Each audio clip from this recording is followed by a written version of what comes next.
You're listening to Partnernomics Podcast, where we discuss the art and science of developing successful strategic partnerships. To learn more about the suite of Partnernomics solutions, visit partnernomics.com. So today we are joined by Mr. Andrey. Mr. Andrey is joining us from the other side of the globe over in Switzerland. And Andrey comes to us by way of Google. And so Andrey's, he's involved in some really cool stuff. We've had a couple different interesting chats over the months, and the most recent just a few minutes ago before we hit record. But Andrey, thank you so much for your time. Thank you for having me, Mark. It's a real pleasure to be here. So Andrey, you and I had a chance to connect, a few months back. And it's always fun to connect with folks that have found us either through the website or through the book or things like that. But man, you are involved in some really cool stuff for Google. If you don't mind, I'd love to just have you share your story of how you entered the workforce and how you've entered this place, this seat that you're in with partnerships. Absolutely. Would love to. Once again, first of all, thanks for having me. It's, as you said, connecting through your book. I wasn't necessarily expecting to be here today when I started reading it, but it's been a tremendous influence for me and a real pleasure to be here now talking to you directly and the rest of our listeners. Talking about my story, it's a little bit long-winded. I'll try to keep it short and simple, short and sweet.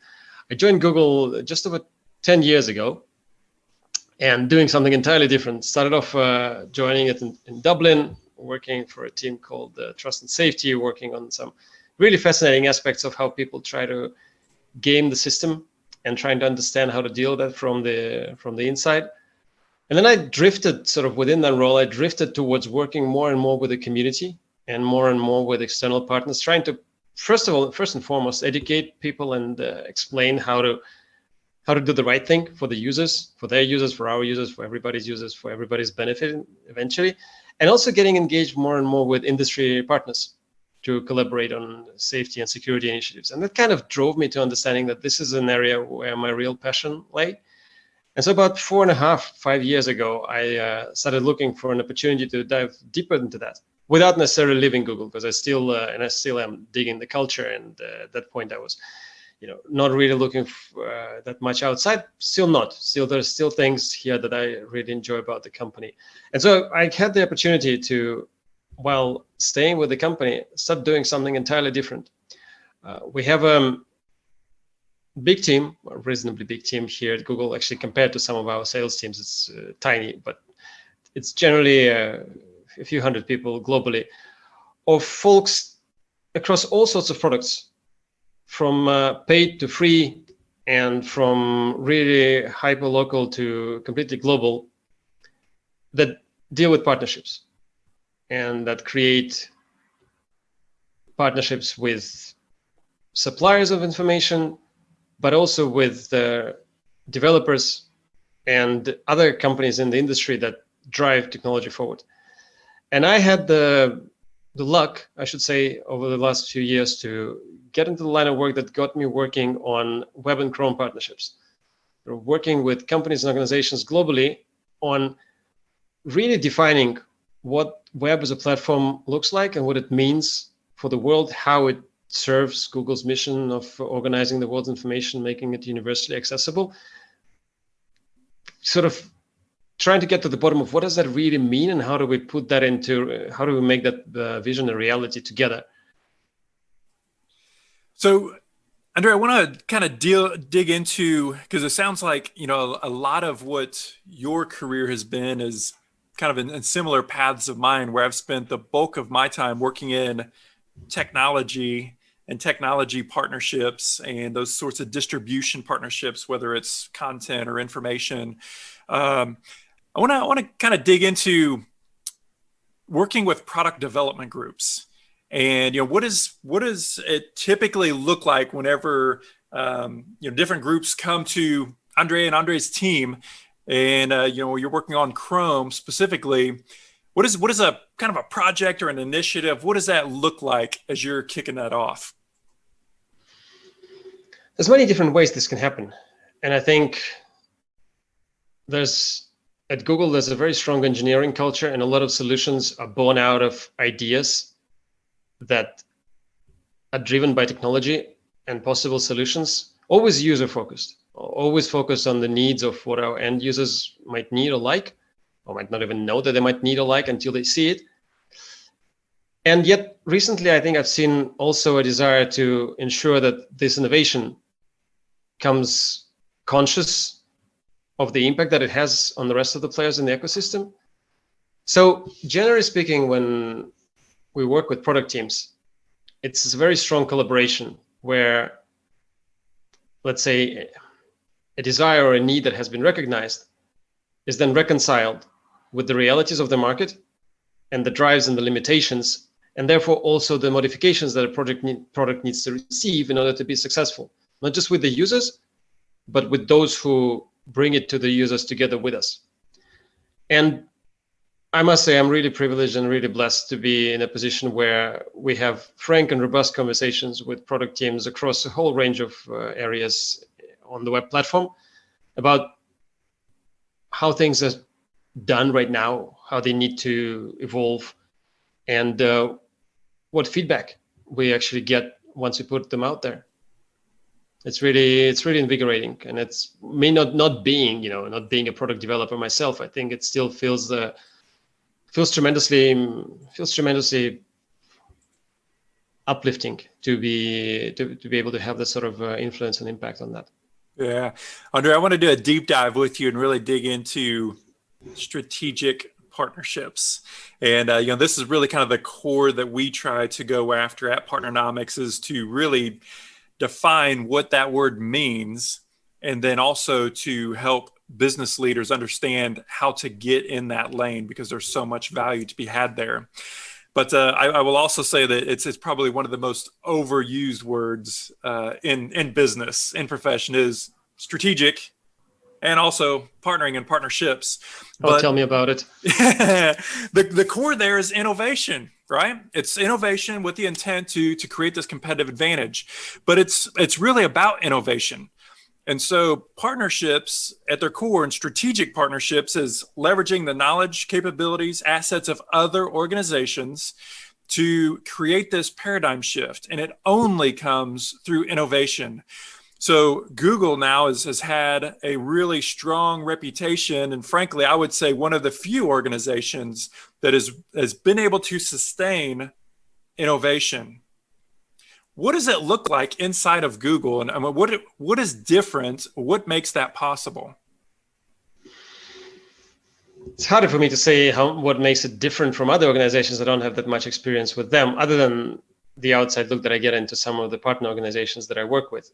But I do agree with you that, well, it's not surprising that I would agree with you, since it seems to be more or less a direct quote from the book that I enjoyed so much, that strategic in partnerships must really be about the creation of unique value. And if you like it, we can call it a competitive advantage if we're talking about competition, but generally speaking, to me, it's the aspect of uniqueness of this new thing that is being created that is critical here. You can partner with someone to dig a trench. That trench could also be unique in some ways, but generally speaking, that's just you and somebody else working together side by side until you get tired and sick of it, or the trench is done.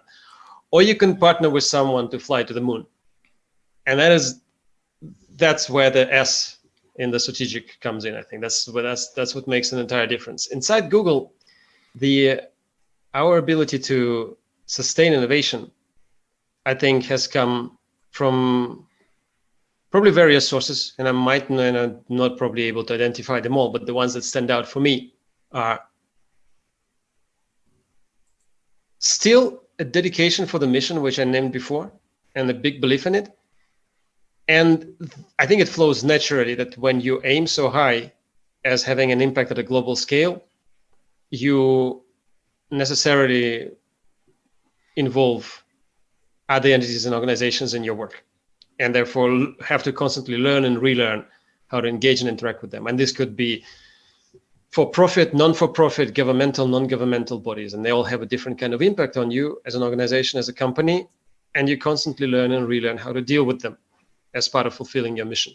And so that works out, I think, to some extent in some areas. And you know that not all of Google products have survived. I suppose some of them would be then examples of where this hasn't worked out. The ones that are more successful and that are more sustainable like the browser that I'm privileged to work on, Chrome, plus other products like Google Maps. Of course, search can be forgotten, and many others that are used by billions of users worldwide. They probably have hit something right in this space, in being really high aiming with the mission, and then being respectful of those alongside you who make the accomplishment of this mission possible.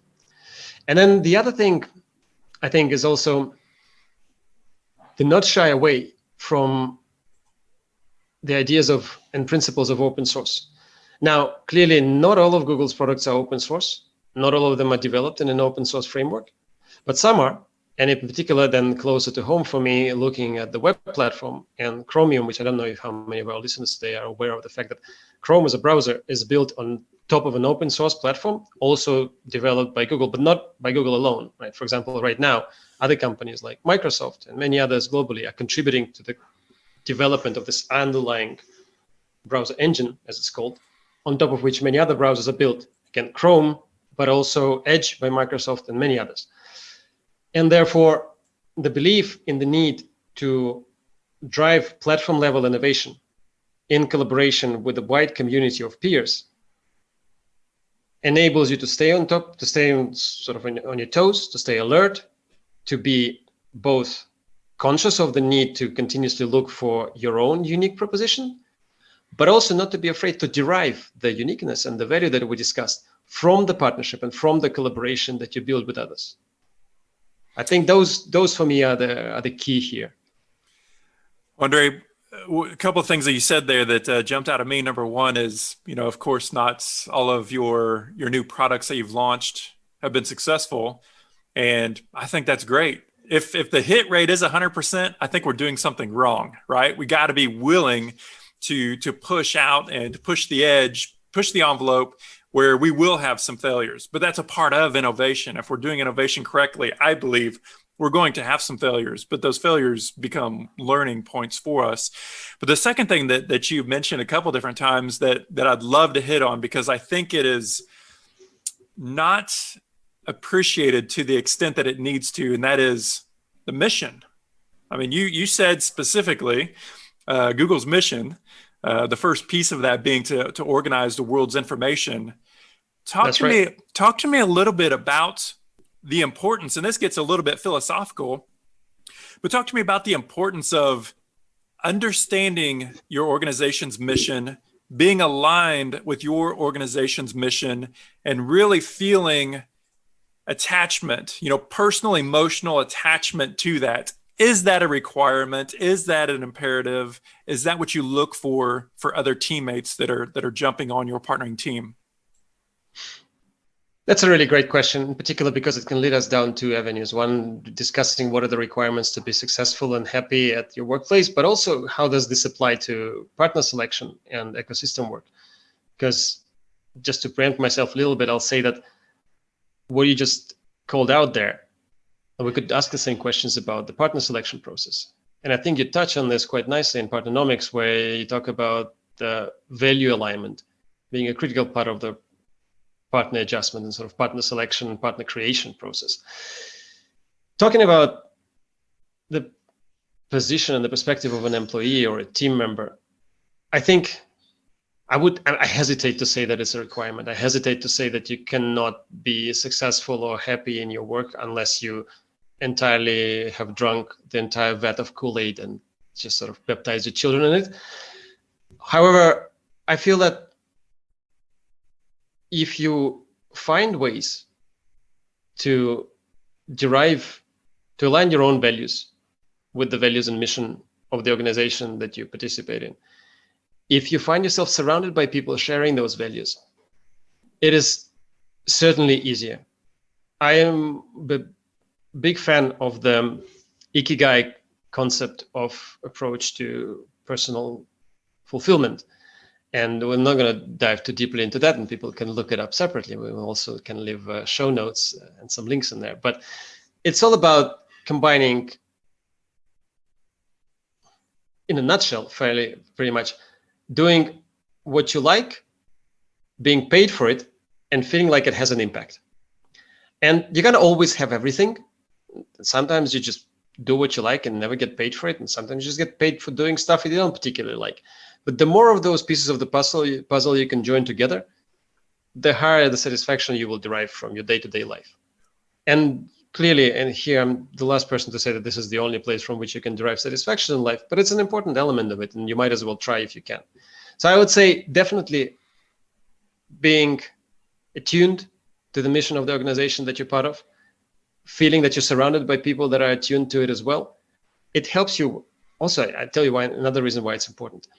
It creates a tremendous foundation of trust within the organization.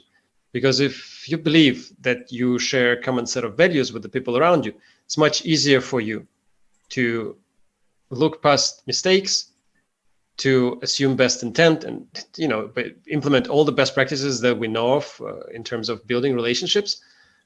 Clearly, this foundation makes certain things easier. And then I want to touch upon very quickly on what role it displays in building partnerships and developing ecosystems within which you operate. I found that, interestingly enough, in my experience, again, this is my experience, of course, but in my experience, I found people reluctant to accept at face value. Forgive the repetition, but take at face value the values that you profess to have, and therefore often look for an hidden underlying motive to your actions. And it takes repeated, consistent behavior and shows of faith and delivery of results and delivery of also behaviors and delivery of approaches to convince your potential partners and your existing partners that you're genuine in your beliefs and your values, and you're genuine in your aspirations. Once you have that conviction achieved, the partnerships can really flourish, because then people around you, they buy into why you're committed to the course of action that you're undertaking, and they're much more likely to stand by you in that course. It's, if I'm maybe permitted to quote another good friend of ours interested in similar areas of exploration, Simon Sinek, people don't buy what you do, they buy why you do it. And therefore, you really need to stand by why you're doing something for people around you, not just to buy it as a product of yours, but also to buy into what you're doing and start doing it with you, digging that proverbial trench of yours if you want to make it into something strategic and interesting. It almost seems that the default approach a lot of times in global business is to chase money. And so we almost need to develop this relationship, develop this trust that we're in it for the personal conviction to provide value. It's not to chase money, because chasing money can always wane. It can always change. It can always move. And that's a moving target. And people as humans, we like things to be predictable. And if we can show that we're truly after value creation, we value relationships, that is the core of what partnerships are all about. So I could not agree more. It must be. It can be differently, Mark, because as much as I appreciate money as much as the next person, I value and I'm grateful for the lifestyle that I have. And I'm very, very conscious, especially these days, of the tremendous gap that exists between the lifestyles that we enjoy. And I mean, when I say we, it's you and me for sure, and probably the vast majority of the listeners of our podcast, but hopefully not everybody, right? Hopefully there's a lot of people that we can help elevate and lift here as well. That gap, it's a constant, if it was a constant, this is a constant presence in my mind. It's a constant responsibility that I bear. And that makes me even more aware of the fact that you can, having a certain level of material wealth, either as an individual or as a corporation, as an organization, is A, insufficient, and B, is fickle, because you always expose yourself, as you said, to the changes of that fortune and money just moving elsewhere. What is consistent, and hopefully, you know what, you started by saying that a lot of a lot of corporations and organizations are focused on value, on deriving value expressed in monetary terms. I think we're blessed recently with seeing a shift away from that. I see more and more corporations uphold and promote the ethical values, whatever they might be, in terms of how they source materials or how they package them or how they engage with their customer base, and positioning that as the main, if you like, competitive advantage. And I really derive hope from that. I think that there is a world filled with organizations of that nature has a chance to revert some of the mistakes we might have been prone to making over the past couple of, decades or 100 years in pursuing nothing but just immediate profits. I don't think we have to look any further than what Google has done over the last 20 years to really democratize information and to do a large amount of work to level the playing field.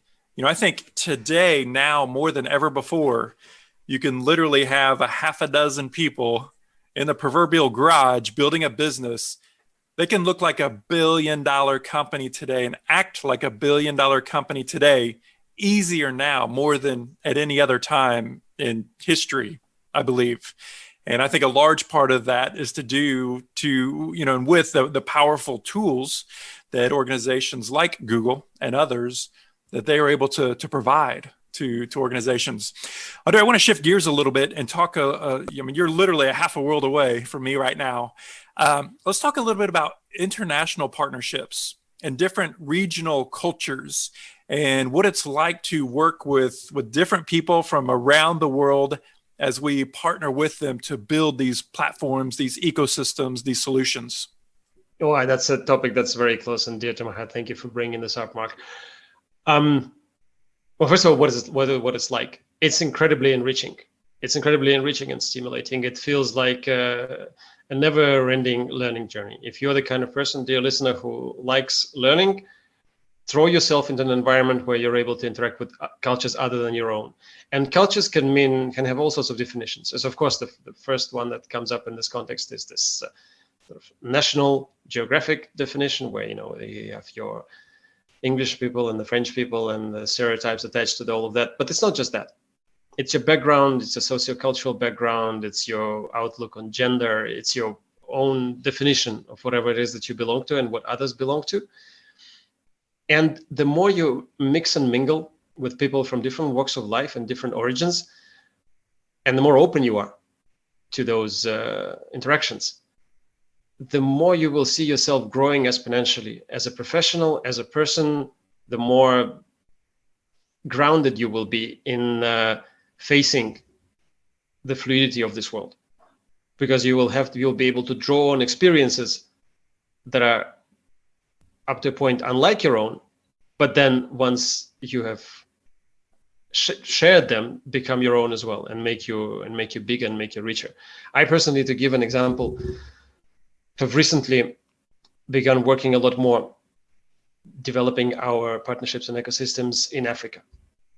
And it has always been a fascination of mine, understanding the role that Africa has to play in global history. And this is going to be a totally different podcast if we start talking about this, but I think most of our listeners are conscious of everything that comes attached with African legacy. It's way back from early history all the way to recent episodes of slavery and colonialism and neocolonialism and everything that is going on right now, and the cycles of poverty. And so there's a tremendous amount of responsibility there. But also there's an unending amount of humility once you discover truly the wealth of experience, knowledge, and potential that exists pretty much, I would say, therefore, in every corner of the world. You only have to look closely, and not even closely. It's not like it's so hidden that you need to look close. You just need to pay attention and look in that direction to recognize what's there and start seeing solutions. And again, back to our continuous theme today, to the uniqueness, to start seeing unique ideas and unique avenues and unique ways of doing things, because you are faced with people with different experiences, you're faced with people with different circumstances and a different way of approaching things that just completely upends any sort of roadblocks or blind alleys that you might have been facing before. just because you start exchanging with somebody who has a completely different initial set of starting points than you do. Andrey, I'd like to talk a little bit about this ecosystems. We've used that word a lot in this podcast. I'd like for you to just chat a little bit about what does ecosystems mean to you, and how is working ecosystem partnerships different than, say, kind of the more traditional one-to-one partnership?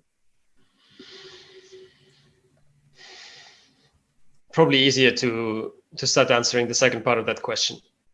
Clearly, when you're working with a number of partners at the same time, you're very conscious of the intricate web of interests and interwoven interests that they might have, sometimes conflicting. And you find yourself being, to some extent, the arbiter is a bit of a lofty word, but in general, you find yourself conscious and very aware of the different interests that different elements of the ecosystem might have, and in need of being creative, in need of being empathetic, and in need of being really open to try and find, might I be forgiven for saying so, true win-win solutions for everybody who's part of it. And again, I think there's a bit of combinatorics and mathematics involved in this, where it's clear that finding a win-win approach to a one-to-one partnership is easier than when you have a one-to-couple, or definitely a one-to-many, like you have in a real ecosystem. So that aspect is both fascinating, challenging, but also very rewarding, because once you arrive there, again, you derive so much more from it, and you are able to derive both monetary value, for sure, if that's what your organization is after, but definitely value in terms of upholding and coming closer to achieving your mission as well. And then that probably, with that preamble, it probably helps me define what I think of as an ecosystem. I think it's this probably would have done well to have some sort of a biological definition close at hand here, but it's probably akin to a biological ecosystem, and which, when stable, consists of multiple actors that interact in complex ways. And clearly in the biosphere, there's a fair amount of adversarial interactions. We can choose to limit those. We can choose to control those and maximize interactions that are non-adversarial to still achieve balance, to achieve sustainable growth, which is, I think, again, sometimes overused and sounds like a cliche, but that's what we need. We need growth today that can stay growth, not just tomorrow, but the day after, not just for us, but for people who come after us as well. And the way to do it, the only way to reasonably expect yourself to be able to accomplish that, is by pooling resources with everybody else involved in this, because I don't believe it is possible for any one person, and not even any one organization, to be aware of all the facets and all the aspects of what true sustainable development means. So ecosystems are about enabling that. Ecosystems are about being empathetic and humble. Ecosystems are about understanding your present role in it, being conscious of it and responsible for it, but also being open to it evolving over time as either new entrants come in or the circumstances change. Andrey, one last question before we let you go, and that is, so if our business leaders, our executives that are out there, and let's say that they have traditionally in their business been very, direct sales approach, and then maybe they have channels stood up now where they're having some partnering programs to help them with sales and some co-marketing, maybe some technology, but they see this opportunity to move bigger, move more into the partnerships arena. What kind of advice would you give to those executives that are looking to really double down on partnerships and to really embrace ecosystems? And what do they need to do to just even understand how they currently fit into various ecosystems to really take advantage of the opportunities that's in front of them? Gosh, that's you're not putting me on the spot there at all. But out of all the possible approaches that we could take to answering this, to stay consistent with what we've been discussing, let's focus on mission and values. I think that's, as a starting point, especially for someone who is looking at this with a fresh set of eyes, it's probably the one thing that is the easiest for you to be conscious of, because it's probably sometimes even difficult to conduct, the classical SWOT analysis, because it's taught in all the business schools. But when put on the spot, you don't necessarily always know what the strengths, weaknesses, and opportunities out there are, right? Never mind the threats, which can be very often hidden. Your values, though, and your mission, ideally you have that defined, right? You might not, in which case you should probably go to the drawing board and figure something out, but very often you do, because you know why you started doing some sort of business in the first place, or why you got into a particular organization in the first place. With that in mind, right, it is then much easier to imagine yourself in a space surrounded by other people and organizations dedicated to something similar, and starting to imagine what sorts of organizations might those be. And then what could you do together that you couldn't do alone? What could you do together in the service of your mission that alone you are either unable to achieve at all, or will be only able to achieve in over a long time frame? So I would say understanding really well where you stand, first of all, in terms of your own mission and values. Secondly, what sort of space does that imply exists around you? Because of course you exist in multiple spaces at the same time, but what space is it that is relevant to this set of values, to this mission? Will enable you to see much more clearly who your natural partners out there are. They surprisingly or unsurprisingly very often might be, and I'll give an example right now, I think it strikes me as interesting, might be traditionally perceived as ultra competitive and not an organization that you would naturally perceive as your partner, but they will be the ones who will drive your most tremendous growth if you align with them appropriately. And the example that I wanted to give, just as a good Harvard business case study to actually underpin what I'm trying to say here, my point with what I believe is to be a relevant example. So look at the example of Google and Microsoft both contributing to the development of the Chromium web platform. You might not, it depends on your knowledge of the industry, but you might think of Google and Microsoft as being highly competitive companies in it with the same or similar objectives, similar customer bases, and so on. Of course, let's not get into the details of where this might be different. However, generally speaking, you would think of browser vendors as trying to outcompete each other for market share. And while that remains the case, and while browsers do need to show the best side to the actual users, it's in recognizing that the ecosystem, the web platform ecosystem, exists for everybody to succeed together on, that opened up the opportunity for the two companies to collaborate. And the framework for this collaboration is complex. And of course, you need to, depending on your line of business, you need to understand what are you prepared and what you're not prepared to do in terms of that framework. But once that framework has been defined to some degree of confidence, to some degree of satisfaction from all sides, you can pool resources together in ways that you would never be able to imagine otherwise in a different kind of partnerships. So don't be afraid, I would say. Don't be afraid to challenge your assumptions about friends and foes in the environment surrounding you. And if you go back to the first principles driving your own business and your own organization in the first place, you'll find it much easier to find very natural allies and very natural niches and parts of the ecosystem where you will thrive and help the entire ecosystem thrive with you. Yeah, I love that. There's so many examples where competitors have partnered and really both achieved this massive multiplier effect. You have Daimler and Tesla. You have, you mentioned Microsoft, but them also partnering with Apple. And, I think Steve Jobs famously said, Microsoft does not have to lose in order for Apple to win. And then that's when they decided that they don't need to build all these applications. They could open that up so that mobile apps can be offered through their platform, through the iPhone, that they don't have to create. And going from this controlling environment to more of this abundance environment of allowing value to be created from all these different entities. Andrey, thank you so much for your time. Thank you for sharing your insights. It'll be fun to watch you and the Chrome team continue to do your thing and build value in the platform. Thank you for what you do.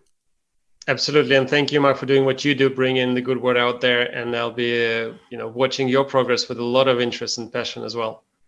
Thank you, sir. Have a great day. You too. Partnernomics Podcast is brought to you by Partnernomics. Learn how to leverage the power of partnership.